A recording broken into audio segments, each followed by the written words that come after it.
Madison, welcome back to my channel. Today I have my February wrap up.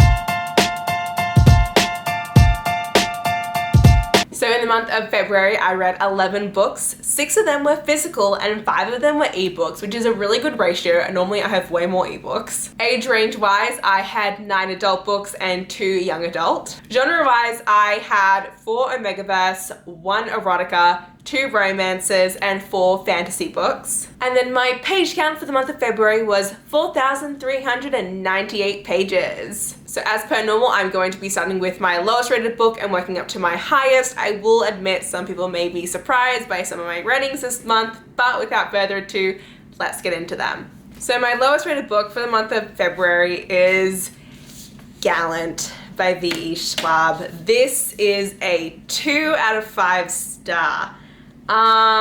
This to me is middle grade. It is out there as young adult. I think this is middle grade. Now the reason why this is a 2 out of 5 stars has something to do with that. It's because it is just boring. My attention wasn't captured. I was never really fully engaged.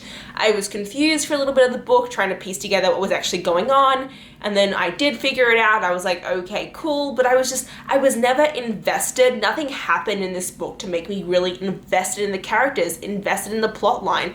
I was just kind of meandering through it. And because I didn't have any real sense of connection, any real want to continue reading this, it's a 2 out of 5 stars. VE Schwab has a beautiful writing style. She's always done beautifully crafted worlds. I have enjoyed her writing, but for some reason her books I found don't 100% work for me. Now I have not read any of her adult novels, so maybe her adult books would work for me, but so far her young adult and her almost middle grade books just haven't worked for me. This book is about Olivia. She is an orphan. She's 14 years old and she is mute. She cannot speak. And one day she ends up receiving a letter at her orphanage that says that she does have family and to come see them at Gallant. Now growing up, while she has been an orphan all her life, she does have her mum's old diary that she was left with. And in her mum's diary, there is a passage in it that says, "You will be safe so long as you never end up going to Gallant. If you go to Gallant, you will be in danger." Of course, Olivia goes to Gallant, she gets there, and she ends up learning that there are a lot of secrets to do with her family and her bloodline. Olivia can also see dead spirits, she can see ghouls, and how that plays into everything and her powers.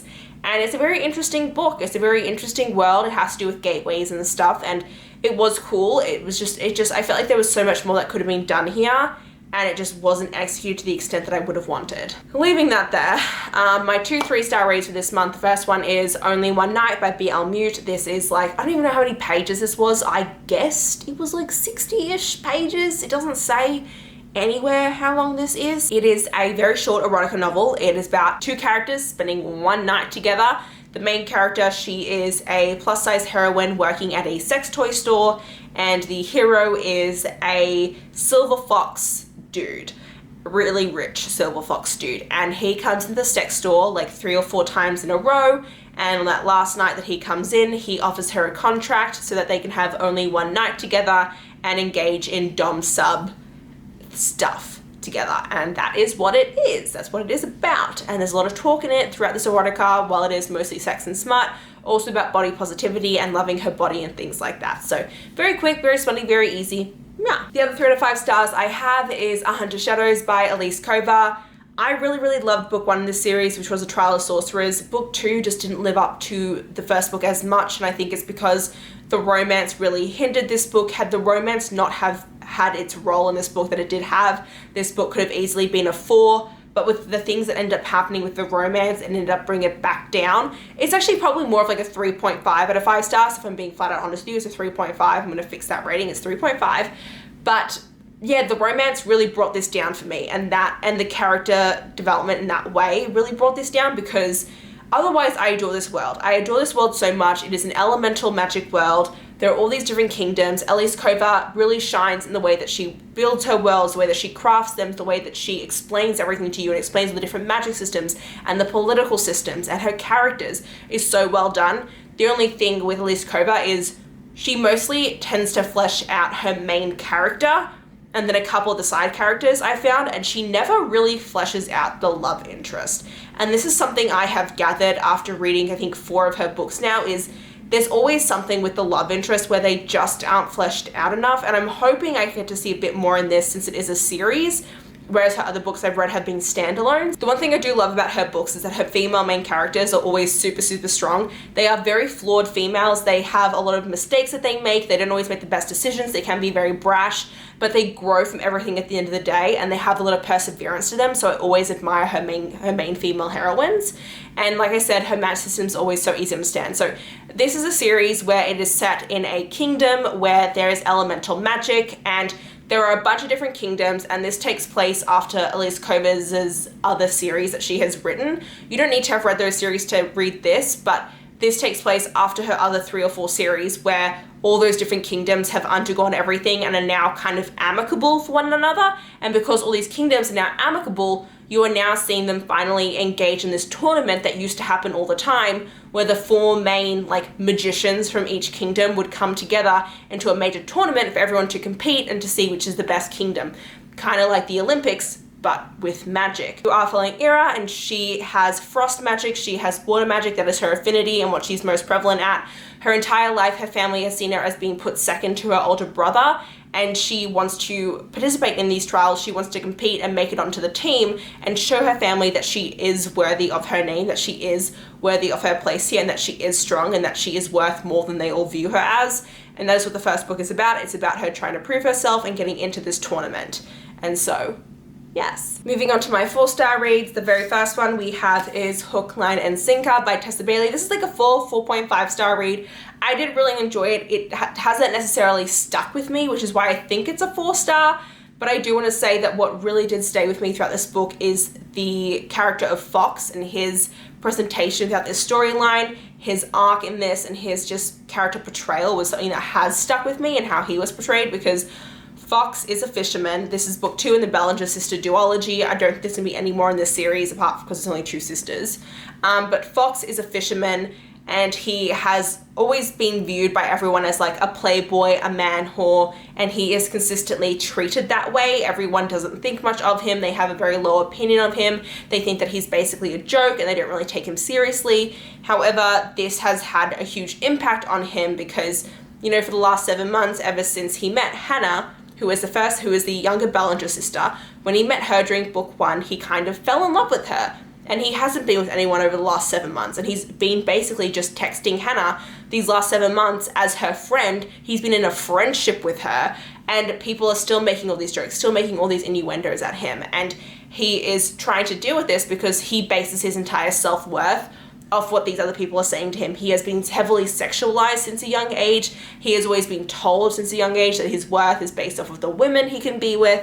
And so he's really struggling with that throughout this book, is because he is falling in love with Hannah. He wants to be with Hannah, but he doesn't see himself as worthy as being with Hannah because he thinks his reputation is so dirty and musky that she shouldn't be with him, because he thinks that he will taint her, and that he is unable to commit because everyone's always told him he can't commit.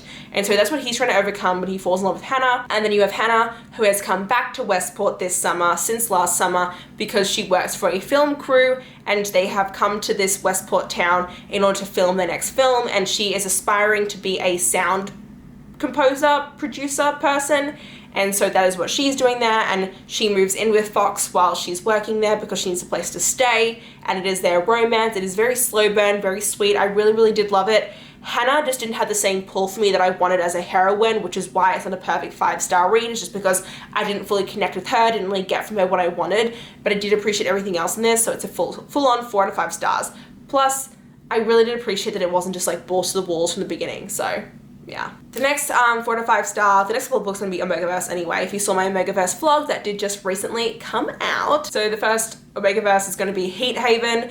This is book 1 in a brand new series. Each of the books sadly follows completely different couples, which is kind of sad because when book 1 finished, I was like, I want to know more. But this is set in a Omegaverse world where there is a place called Heat Haven, and it is where unbound Omegas can come and experience their heat with alphas and betas without being at risk of anything happening to them. It is kind of like a club membership. Alphas and betas have to sign up for it. There are different tiers that you have to sign up for in order to be part of it. And, you know, what ends up happening is, I forget the main characters' names, but Our female heroine is an Omega. This is her first time signing up for Heat Haven, her first time, you know, getting with them, and she's there to pick her nest. And then our male main character, he is an Alpha. He has finally decided to enroll in Heat Haven because he wants to find a pack. He wants to find an Omega, especially because he's been putting his career at the forefront his entire life, and now he wants to, you know, be an Alpha. And when they both get there, they end up getting stuck in an elevator together, and they end up forming this instant bond. And she's like, can I invite you to be part of my heat that is coming up soon? And he says yes. It is MFM. There is obviously other alphas that do come into this during her heat. It was really fun. It's a really interesting introduction to the Megaverse. I definitely prefer the other books that I read as a better introduction to a Megaverse, but this was still a really good one. Next book is going to be a 4.5 out of 5-star read, and that is Baby and the Late Night Howlers. To be quite honest with you, part of me is wondering if I should just bump this up to a 5, just because I really did love this book so much. The only problem was that it was very, very reminiscent, this book, of Kathryn Moon's Lady of Rooksgrave Manor, where there is just a lot of banging. Everyone is smashing constantly. And so, you know, sometimes you don't get as much plot because everyone's constantly smashing, but you can't really expect anything less in an Omegaverse book where the main female heroine is an Omega. Smashing is gonna happen a lot. So just a little forewarning for that, but this was my very first Megaverse book. I think it is the perfect introduction to a Megaverse because it really does introduce you into what a Megaverse is, what it means, all the bits and pieces and the parts and how everything really interacts. What is an Omega? What is a beta? What is an alpha? What is nodding? What is heat? What is nesting? What do all these words mean? I do explain all of this as I learn it in my vlog as well, but this book does a really great job of explaining it. This is book 1 in the ᴛᴏᴛᴛᴇʀ series. I do recommend that you read the ᴛᴏᴛᴛᴇʀ series in order. A lot of people don't do that, and I think you are hurting yourself by not reading these books in order. 100% read these books in order. But you have got, you know what, I'm going to say this book is a 5 out of 5 stars. I'm reneging everything. This book is a 5 stars. So you have Baby, and she is a beta who's been a beta her entire life until she actually blossoms into an Omega at the age of 24, and this is very unheard of. And obviously she's an Omega now, she needs to find a pack, and she ends up finding this guy one night at a bar who's a beta that she instantly connects with. And she connects with him not because he's just a really sweet guy, but also because she can smell his alpha on him, and she's instantly attracted to this alpha bond. And so you have got Baby. She ends up joining this pack called the Late Night Howlers. They are actually a pack that are also an MC club, so they're a motorcycle club as well, which is really, really interesting. And it's Baby's experience as a Omega with this alpha pack that always thought that they would actually never find an Omega because they'd been trying for years and nothing had ever really worked out for them. And it's her and her relationship with all these men. There's also a threat of a different pack who wants Baby as the Omega, and she doesn't want them, and they keep threatening her. And so that is also a huge part of this as well. I loved all the men. I had some favorites more than others, but it was so beautifully done and I absolutely adored it. Some other 5 stars obviously are going to be Lola and the Millionaires book 1 and Lola and the Millionaires book 2. This is the duology that takes place after Baby and the Late Night Howlers. Lola is Baby's best friend. Lola is a beta. She has a lot of trauma that came from book 1 and the events that happened in there. And what ends up happening is she ends up kind of meeting these alphas that she has this intense connection with, but she's so afraid of actually pursuing. And she meets this beta that she has an intense connection with, and she ends up kind of falling into this pack of men who are all actually billionaires. And it's a really interesting pack dynamic because this one is a bit different because the Omega in this is also male, so that's also a conversation that comes up in this. And the plot of this one is a lot more heavier because obviously this is a duology compared to Baby's book, which is just one. And Lola's book also does heavily deal with the trauma that Lola did experience and her working through her trauma and her PTSD and everything that she went through. And I think that the way that it was explained, the way that it was done was something that I could very much relate to, and I really appreciated the way that Kathryn Moon handled it.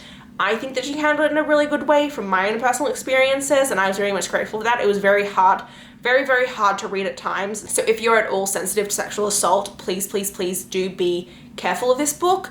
But I thought it was really well done. I just loved all the connections of her and everyone. I think it's really funny because in both books, what I really loved the most about like Lola's connections and Baby's connections were actually their connections to the other beta in both of the packs. They were just so good. The betas were so adorable and so sweet. Oh, they had my hearts to the max. Yeah, I loved Lola's book, but do know that there is a heavy plotline in this that does come from the events of Baby's books, which is why I think it is so important to read Baby first. The other two 5-star books that I read, I'm not going to go into whatsoever. That is obviously House of Earth and Blood and House of Sky and Breath. I have a vlog reading this. It's spoilery. It is out. It is everywhere if you guys are curious about it. My crack theories should also be up. I have an entire theory video about everything we learned in House of Sky and Breath and how it relates to everything. That is up if you are at all curious about that. I highly recommend you read it. I highly recommend you watch it if you are a fan of Sarah J. Maas. I make some really cool ideas in there, some really far-fetched ideas, but both of these are 5 stars, but they're 5 stars for completely different reasons. House of Earth and Blood is a 5-star because of my connection to Bryce in this book, and her emotional journey that she went through is what really stood out to me in House of Earth and Blood. House of Sky and Breath, it was just such a whirlwind. It was just so much fun.